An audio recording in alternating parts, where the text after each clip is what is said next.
ಜನರಿಗೆ ಎಷ್ಟು ಅಂತ ತಿಳಿಸಿ ಹೇಳಬೇಕು, ಯಾವ ಯಾವ ರೀತಿಯಲ್ಲಿ ಕಲಿಸಬೇಕು.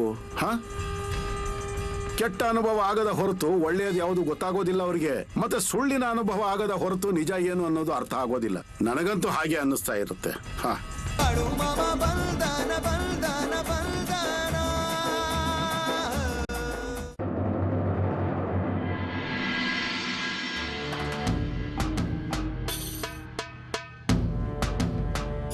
ತಯಾರಿ ಆಯ್ತಾ ನಿಮ್ದಲ್ಲ? ಹೌದು.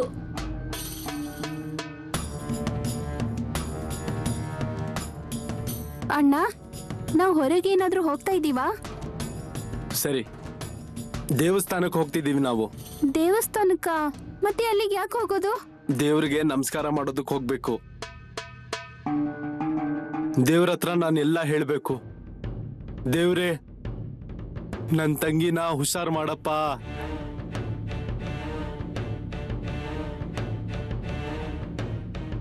ಆದ್ರೆ ನನ್ಗೇನಾಗಿದೆ? ಅಯ್ಯೋ ಗೀತಾ, ನಿನಗೇನು ಆಗಿಲ್ಲ. ಆದ್ರೆ ಈಗ ನಿನಗ್ ಮದ್ವೆ ಮಾಡ್ಬೇಕಲ್ವಾ? ಇಲ್ಲ ಇಲ್ಲ, ನಾನ್ ಮದ್ವೆ ಮಾಡ್ಕೊಳಲ್ಲ. ಅಯ್ಯೋ, ಹಾಗೆಲ್ಲ ಹೇಳ್ಬಾರ್ದು. ಇಲ್ಲ ಇಲ್ಲ ಅಂದ್ರೆ ಇಲ್ಲ.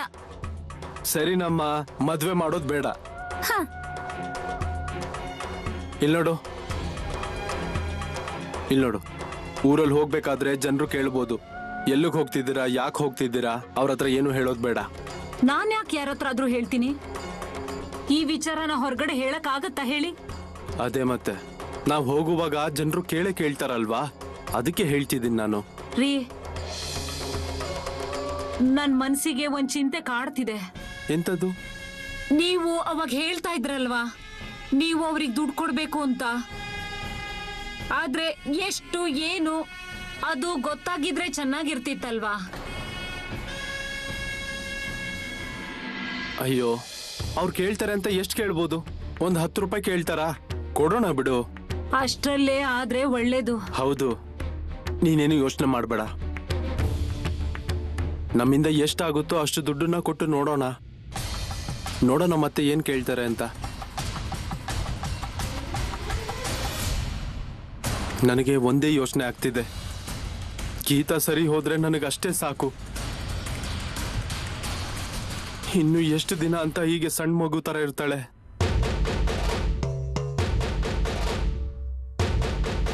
ನಿನಗೆ ಹೇಳಿದ್ದೆ ಅಲ್ವಾ, ನಾವಿದೀವಿ ಸರಿ, ಆದ್ರೆ ನಾವು ಹೋದ್ಮೇಲೆ ಏನ್ ಮಾಡೋದು? ಅದೇ ಚಿಂತೆ ಆಗ್ತಿದೆ ನೋಡು. ಈ ಯೋಚನೆಯಿಂದ ಸರಿಯಾಗಿ ನಿದ್ದೆನೂ ಮಾಡೋಕ್ಕಾಗ್ತಿಲ್ಲ.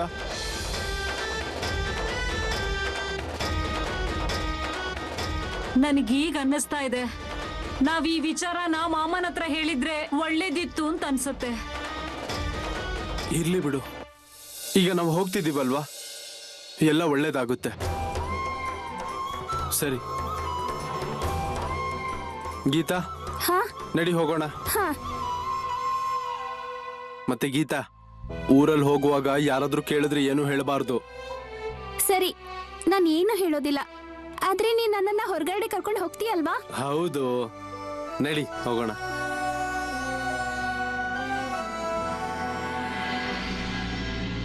ದೇವರು ನಿಮ್ಮ ಜೀವನದಲ್ಲಿ ಎಷ್ಟೇ ದೊಡ್ಡ ಒಗಟುಗಳನ್ನು ಇಟ್ಟಿದ್ರು ಅದನ್ನ ಬಿಡಿಸೋದಕ್ಕೆ ನಿಮಗೆ ಅಲ್ಲಿ ಇಲ್ಲಿ ಓಡಾಡುವ ಅವಶ್ಯಕತೆ ಇರೋದಿಲ್ಲ. ಅದಕ್ಕೆಲ್ಲ ಯಾವ ಉತ್ತರ ಇದೆಯೋ ಅಲ್ಲೇ ಹತ್ತಿರದಲ್ಲೇ ಇರುತ್ತೆ. ಅದೇ ಭಗವಂತ, ಈ ಸೃಷ್ಟಿ ನಿಮಗೆ ಪ್ರತಿ ಸಲ ಏನಾದ್ರೂ ಹೇಳ್ತಾನೆ ಇರುತ್ತೆ. ಆದ್ರೆ ನಿಮ್ಗೆ ಅದು ಅರ್ಥ ಆಗ್ಬೇಕಷ್ಟೇ.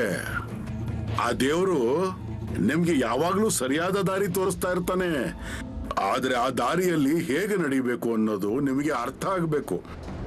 ಸಂಕಟಗಳು ನಿಮ್ಮ ಮುಂದೆ ಒಂದರ ಮೇಲೊಂದು ಬರ್ತಾನೆ ಇರುತ್ತವೆ. ಜೀವನ ಪೂರ್ತಿ ನಿಮ್ಮ ಬೆನ್ನು ಬಿಡೋದಿಲ್ಲ, ಹೀಗೆ ಇರುತ್ತವೆ ಅದು.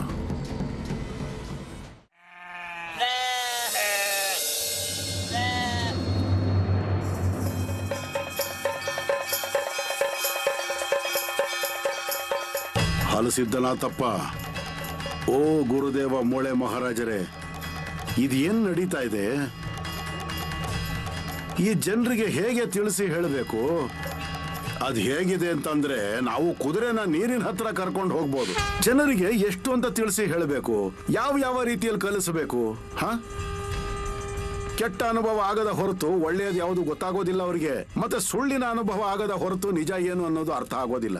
ನನಗಂತೂ ಹಾಗೆ ಅನ್ನಿಸ್ತಾ ಇರುತ್ತೆ.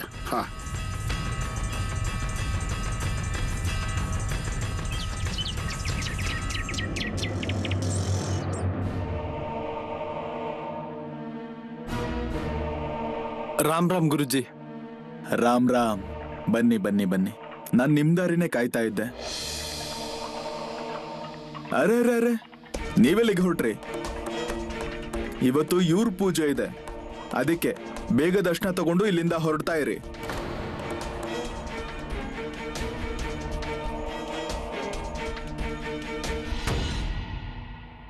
ಪೂಜೆಗೆ ಎಲ್ಲ ತಯಾರಿ ಆಗಿದೆ. ನಾನು ಹೇಳಿರೋ ವಸ್ತುಗಳನ್ನೆಲ್ಲ ತಂದಿದ್ದೀರಾ ಅಲ್ವಾ? ಹೌದು.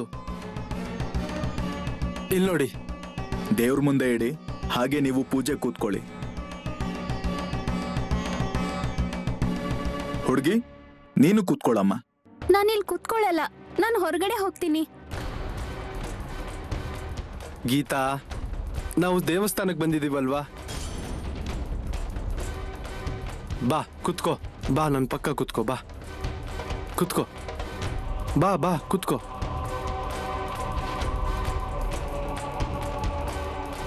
ಇವಳು ಹುಟ್ಟಾಗಿಂದ ಹೀಗೆ ಇದ್ದಾಳ? ಇಲ್ಲ, ಹುಟ್ಟಾಗಿಂದ ಅಲ್ಲ, ಒಂದು 7-8 ವರ್ಷದಿಂದ ಈ ತರ ಆಯ್ತು. ಆದ್ರೆ ಆಮೇಲೆ ಏನಾಯ್ತು ಅಂತ ಗೊತ್ತಾಗ್ಲಿಲ್ಲ. ಸರಿ, ಬಲಗೈಯಲ್ಲಿ 3 ಸಲ ನೀರು ಹಾಕೊಂಡು ನೆಲಕ್ ಬಿಡಿ.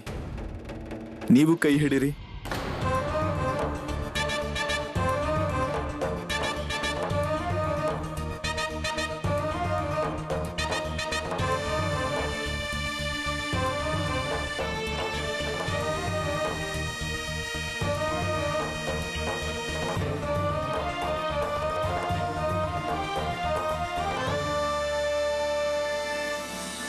ಇವಳ ಹೆಸರೇನು?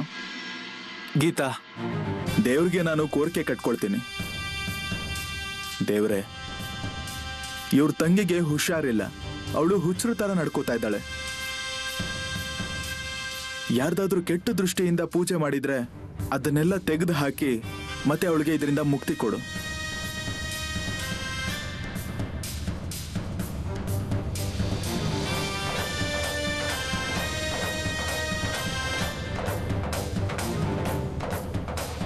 ಈಗ ಕೈ ಜೋಡಿಸಿ.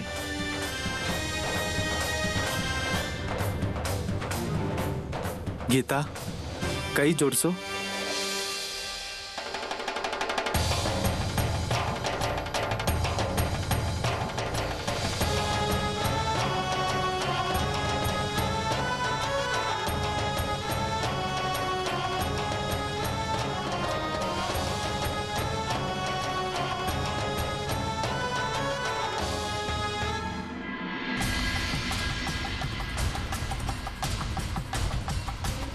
ಮಾಮ, ಕುರಿಗಳಿಗೆ ಎಷ್ಟು ಮೇಯಿಸ್ತಿದ್ರು ಅದಕ್ಕೆ ಹೊಟ್ಟೆ ತುಂಬ್ತಿದೆ ಅನ್ನೋದೇ ಗೊತ್ತಾಗ್ತಿಲ್ಲ.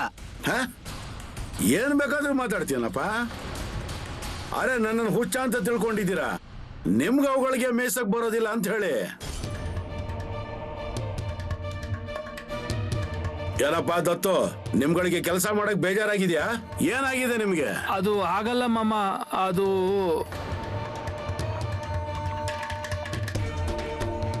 ಇಲ್ಲಿ ನೋಡಿ, ನಾನು ನಿಮ್ಗೆ ಮೊದಲೇ ಹೇಳ್ತಿದ್ದೀನಿ, ನನ್ನ ಜಾನುವಾರುಗಳ ಕಡೆ ನೀವು ಸರಿಯಾಗಿ ಗಮನ ಕೊಡ್ಲಿಲ್ಲ ಅಂತಂದ್ರೆ ನಡೆಯೋದಿಲ್ಲ.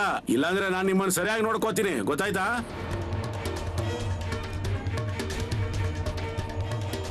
ಅರ್ಥ ಆಯ್ತಾ? ಸರಿ, ಈಗ ಪೂಜೆ ಸಮಾಪ್ತಿ ಆಯ್ತು. ಸರಿ, ಈಗ ಏನ್ ಕೊಡ್ಬೇಕು? ದೇವ್ರ ಮುಂದೆ 100 ರೂಪಾಯಿ ಇಟ್ಬಿಡಿ.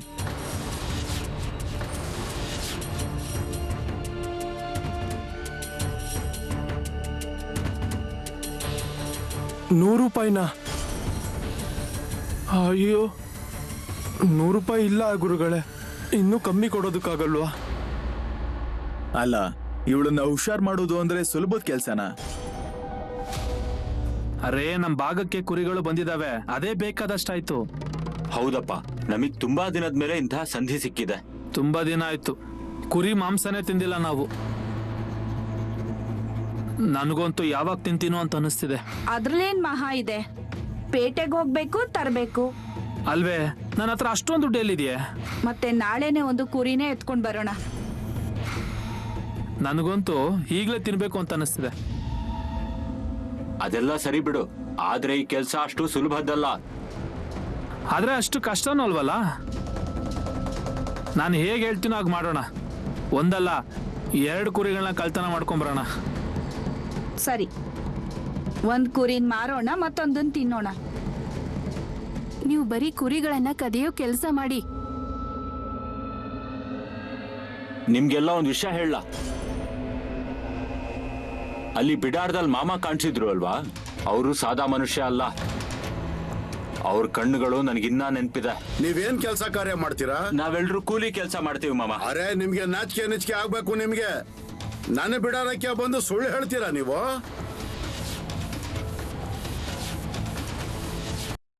ಹಾಗೆ ಮಾಮ ಅವ್ರ ಜನ ಇದ್ದಾರೆ, ಅವ್ರ ಮೇಲೆ ನನಗೆ ಹೀಗೆ ಭಯ ಆಗಿತ್ತು. ಮೊದ್ಲು ಅಲ್ಲಿಂದ ನಾವು ಓಡಬೇಕು ಅಂತ. ಇಲ್ಲಿ ನೋಡು, ಕಳ್ತನ ಮಾಡೋದಂದ್ರೆ ಸುಲಭ ಅಲ್ಲ, ಧೈರ್ಯ ಬೇಕಾಗತ್ತೆ. ನೀವು ಬರೀ ಕುರಿಗಳನ್ನ ಕದಿಯೋ ಕೆಲಸ ಮಾಡಿ. ಮುಂದಿಂದು ನಾವು ನೋಡ್ಕೋತೀವಿ. ಹೌದು, ಮತ್ತೆ ಮಾರುಕಟ್ಟೆಲ್ ಮಾರಿದ ದುಡ್ಡನ್ನ 4 ಭಾಗ ಮಾಡೋಣ. ಸರಿ ಆಯ್ತು. ಸರಿ, ಹೋಗ್ಬೇಕಾದ್ರೆ ನೀವು ಚೂರಿ ಬಾಕು ತಗೊಂಡ್ ಹೋಗಿ. ಆಯ್ತು, ನೀನ್ ಹೇಳಿದ ತರನೇ ತಗೊಂಡ್ ಹೋಗ್ತೀವಿ. ಯಾರಾದ್ರೂ ಮಧ್ಯದಲ್ಲಿ ಬಂದ್ರೆ ಅವ್ರನ್ನಂತೂ ನಾನು ಸುಮ್ಮನೆ ಬಿಡೋದಿಲ್ಲ. ಮಾಡಿ, ಆದ್ರೆ ಹುಷಾರಾಗಿ ಮಾಡಿ. ಆಯ್ತಾಯ್ತಾಯ್ತು.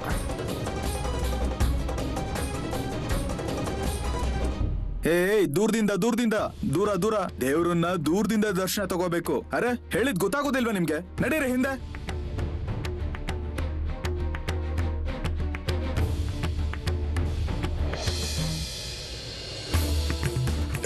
ಯಾರು ಅದು ದುಡ್ಡು ನುಂಗೋನು?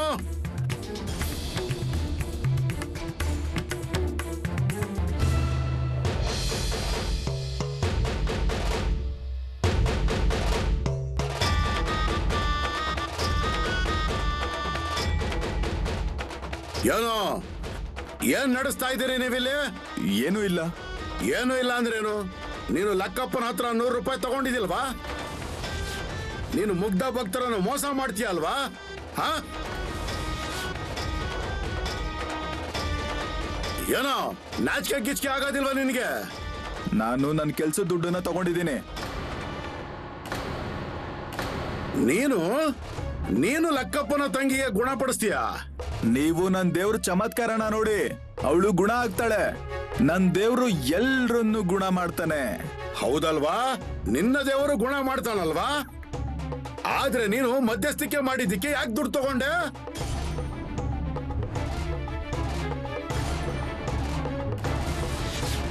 ನೀವು ಮೊದ್ಲು ಹೇಳಿ, ನಿಮ್ ಮೆಟ್ಗಳನ್ನ ಹಾಕೊಂಡು ದೇವಸ್ಥಾನದ ಒಳಗಡೆ ಹೇಗ್ ಬಂದ್ರಿ? ಈಗಿಂದೀಗ್ಲೇ ನಿಮ್ ಮೆಟ್ಗಳನ್ನ ಹೊರಗಡೆ ಬಿಡಿ, ಹೋಗಿ.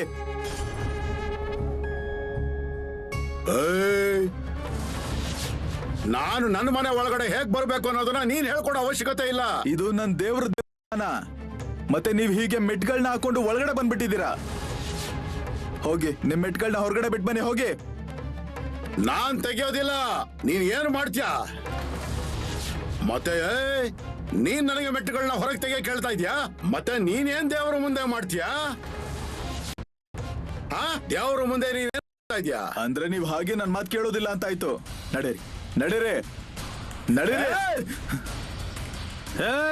ಮುಟ್ಬೇಡ ನಮ್ಮ ಮಾಮನ್ನ.